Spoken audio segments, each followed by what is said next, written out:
नमस्कार दोस्तों, junior added शिक्षक भर्ती में बात करेंगे पदों में अंतर क्यों, क्या पद बढ़ेंगे या फिर घट भी सकते हैं, प्रक्रिया कब शुरू होगी, कब से आप लोगों के प्रोसेस आगे बढ़ेंगे भर्ती प्रक्रिया के। जैसा कि आप लोगों को पहले भी बताया गया है कि जो भी आप लोगों की भर्ती प्रक्रिया है वो जनवरी महीने में पूरी होने की उम्मीद है।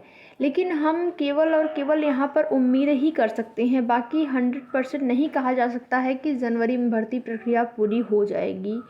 क्योंकि जो भी मामला एक बार कोर्ट में जाता है तो वहाँ पर ज़रूरी नहीं है कि एक बार में ही मामला निस्तारित हो जाए। वैसे अधिकारियों के हाथ में होता है, शासन अगर चाहे तो जवाब लगाकर मामला एक बार में निस्तारित कर सकते हैं।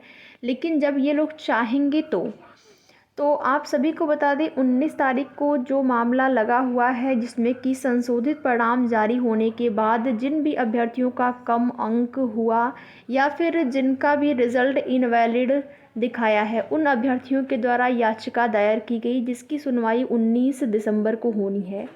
और अधिकारियों के द्वारा क्या आश्वासन मिला है कि हम इस मामले को जल्द से जल्द निस्तारित करेंगे। और उधर न्यूज़पेपर के माध्यम से आपने देखा होगा, 2 या 3 दिन के न्यूज़पेपर में, 3 दिन पहले के न्यूज़पेपर में ये जानकारी मिली थी कि यहाँ पर पदों में अंतर हो गया है, जिसमें कि जवाब मांगा गया है। तो क्या पदों में अंतर किस प्रकार से हुआ है, पद बढ़े हैं या फिर घटे हैं? तो जहाँ तक मेरा अनुमान है कि यहाँ पर पद घट गए हैं। जबकि देखेंगे, जब अनवरत रूप से धरना प्रदर्शन अभ्यर्थियों के द्वारा किया गया था तो एडी बेसिक मैम ने क्या कहा था कि जो अधियाचित पद हैं हम उतने ही पदों पर भर्ती कर सकते हैं। जब अभ्यर्थियों ने पूछा कि मैम क्या पदों में वृद्धि होगी, जैसा कि आप सभी को पता है कि एडेड विद्यालयों में रिक्त पद हैं और रिक्त पदों की संख्या की अगर बात करें तो 5000 से प्लस ही पद हैं जो कि रिक्त हैं। लेकिन शासनादेश या फिर कहें कि जो आपका अधियाचित पद है वो 1894 ही आपने देखा है न्यूज़पेपर के माध्यम से भी। तो एडी बेसिक मैम का यही कहना था कि जो अधियाचित पद हैं हम उसी पदों पर भर्ती प्रक्रिया पूरी करेंगे, ना ही यहाँ से बढ़ा सकते हैं पद, ना ही घटा सकते हैं। तो अगर यहाँ पर पद बढ़े होते तो उसकी सूचना मिल जाती। जो भी न्यूज़पेपर के माध्यम से आपने देखा होगा, अगर आपने नहीं देखा होगा तो वो न्यूज़पेपर 3 दिन पहले का है, यहाँ पर दिखा भी सकते हैं हम आप लोग को, देख लीजिएगा एक बार फिर से। तो ये न्यूज़ जो है 9 दिसंबर की है। मैंने आप लोगों को 9 दिसंबर को इसके बारे में सूचना भी दी थी कि रिक्त पदों में अंतर ब्यौरा तलब किया गया है एडेड जूनियर हाई स्कूल से। और यहाँ पर इस संबंधित एक ऑफिशियल नोटिस भी जारी हुई थी। ऑफिशियल नोटिस आने के बाद ही कोई चीज़ न्यूज़पेपर में आपको देखने को मिलती है।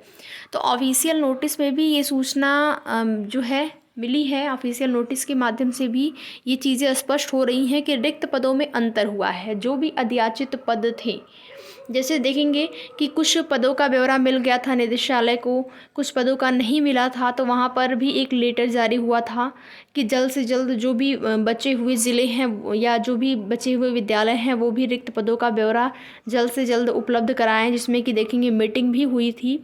और अभी तक अगर कहें कि आपका जो फाइल है वो शासन को भेजा गया है या नहीं भेजा गया है अनुमति के लिए, ये चीज़ें भी स्पष्ट नहीं हैं।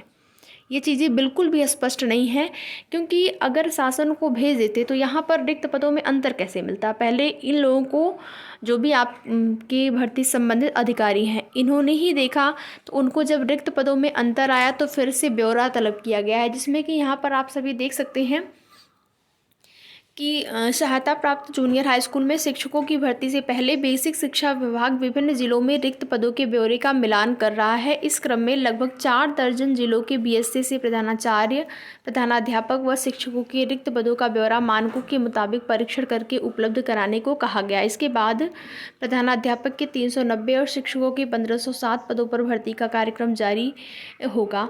तो अभी जो है ये उपलब्ध कराने को कहा गया है रिक्त पदों का ब्यौरा, जिसमें कि अंतर पाया गया है और इसलिए फिर से ब्यौरा तलब किया गया है, फिर से ब्यौरे को इकट्ठा किया जाएगा।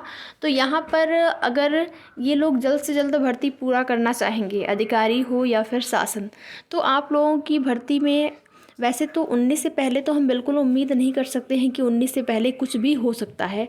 बाकी ये जो कार्य है, रिक्त पदों का ब्यौरा या रिक्त पदों का जो भी अंतर है, उसमें जो भी ब्यौरा तलब किया गया है, ये जवाब तो मिल सकता है लोगों को।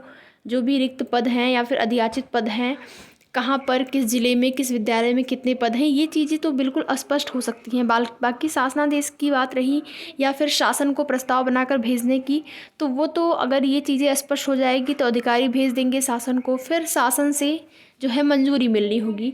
तो शासन के पास एक बार प्रस्ताव जाएगा, उसके बाद ज़्यादा समय नहीं लगेगा आपकी भर्ती प्रक्रिया में।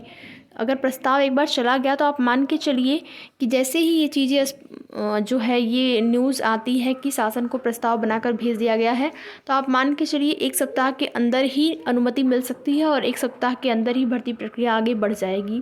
वैसे अभी भी उम्मीद है कि भर्ती प्रक्रिया जो है, आपके जितने अधियाचित पद हैं उतने ही पदों पर और जनवरी महीने में कंप्लीट होगी। आगे की जो भी जैसी भी सूचना मिलती रहेगी, आप सभी को समय समय पर उसकी जानकारी दी जाएगी। वीडियो में लास्ट तक बने रहने के लिए आप लोगों का बहुत बहुत धन्यवाद।